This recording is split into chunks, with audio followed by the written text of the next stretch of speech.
Hi everyone, today I'm going to show you how to use the jogscotland activity tracker app for Android.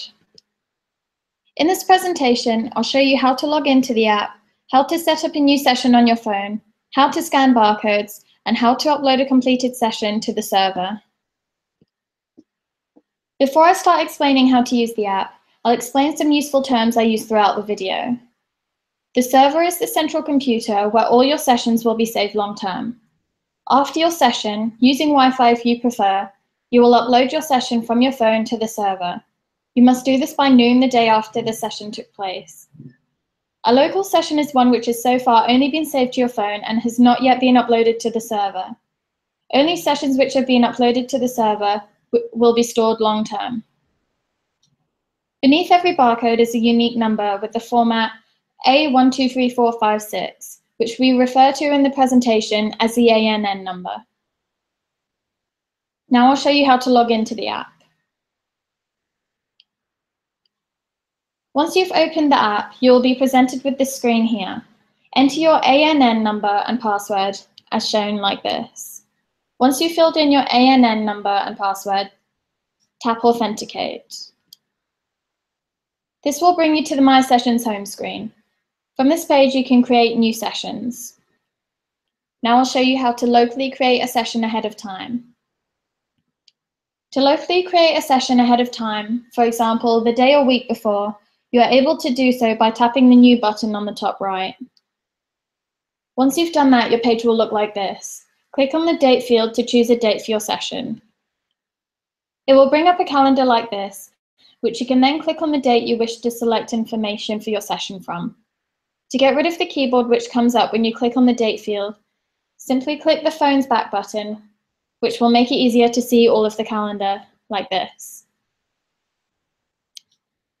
Then tap in the box under Location and type the name of your group, for example, Gallivanters Muir of Ord, and click Done once you've typed it in.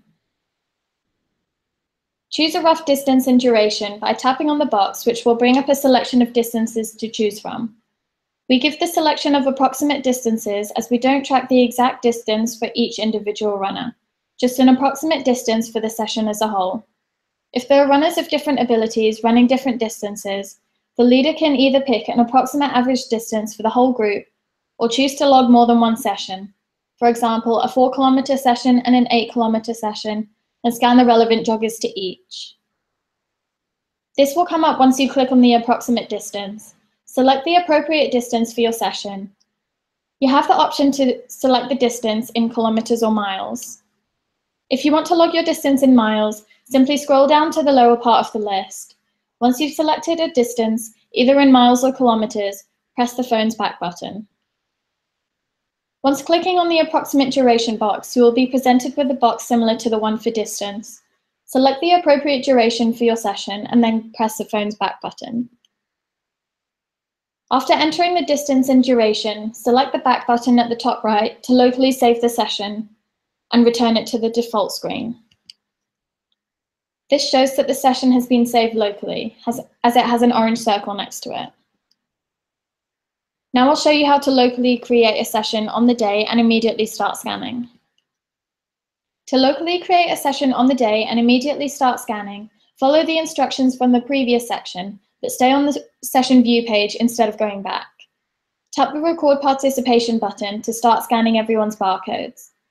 This will launch the scanner, which is a camera viewfinder with a line through the center. The barcode scanner looks like this. You can scan a barcode that has been printed on a piece of paper, or your jogger can present their barcode on their phones. Get the barcode in the viewfinder and position the line going through it. The app beeps when it has focused and scanned the barcode. Once scanned, the interface briefly goes back to the session view screen, then reloads the scanning interface ready for the next one. If the barcode will not scan, try slowly moving the device nearer and further away. If it still won't scan, you can hit cancel and you'll get the chance to enter it manually or exit scanning. The image on the left won't scan the barcode because it's not going through the red line. However, the barcode on the right has scanned because the scanner is going directly through the barcode and the line has gone green. If the barcode can't scan, then this notice will pop up. From this, you will be able to try and scan the barcode again, or you can enter it manually and select Manual Entry. To enter it manually, just tap on the Manual Entry button on the session view screen and manually enter the ANN of the person's barcode and then tap Enter Manually. To just do a single scan, tap Record Single Participant. This will bring up the barcode scanner. However, the only difference to the Record Participation button is that it doesn't reload the scanner once you finish the first scan.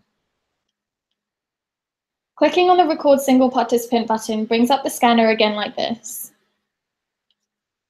Once you've scanned the barcodes, they will show up at the bottom of this session view screen in green like this. Now I'll show you how to locally edit a session. To locally edit a session, for example, to go into a pre-created session at the start of a session and start scanning participants, tap the session in question to edit. Start scanning by tapping Record Participation, which will bring up the barcode scanner for you to start scanning people's barcodes. Once you've scanned everyone's barcodes, to save the session locally, tap the back button on the top right. Now I'll show you how to upload any local session to the server. To upload any local sessions to the server, once the session is complete, go back to the default My Session screen if you're not already there. Swipe the session in question either left or right. This brings up a menu, including Upload to Server, which you need to tap if you want to upload it. If you don't currently have internet connection, it'll tell you this and you won't be able to upload. You're best to use Wi-Fi rather than mobile data, as this is free. If it's too late to upload the session, it'll tell you this and you won't be able to upload it either. The current cutoff is noon the day after the session date. If there are duplicate scans of the same athlete, it'll come up with a message like this and you won't be able to upload it. Now I'll show you how to remove duplicate participants. To remove duplicate participants from the list within a session, tap the session in question to edit. You'll know which barcode ID you need to delete because the error message gives you the ANN number when you attempt to upload the session to the server. This tells you that you need to delete the duplicate participant with the ANN number of A25830. Tap the session in question to edit and tap one of the instances of the duplicate participant. These are listed in green at the bottom of the session view screen. This brings up a menu from which you can choose to delete the participant, which will leave the remaining non-duplicate instance. At the bottom of the screen now, where it says all the scans, you can see that the duplicate scans have been removed. Once the session has been uploaded to the server, the orange icon turns green. Now I'll show you how to delete a local session, for example, if you've created it in error or if your plans change.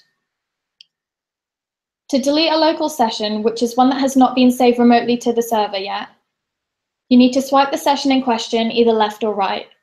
A local session will have an orange circle to the left like this. If it is indeed a local session, then it'll offer a button to delete it, which you can then tap Delete Session. Thank you for listening.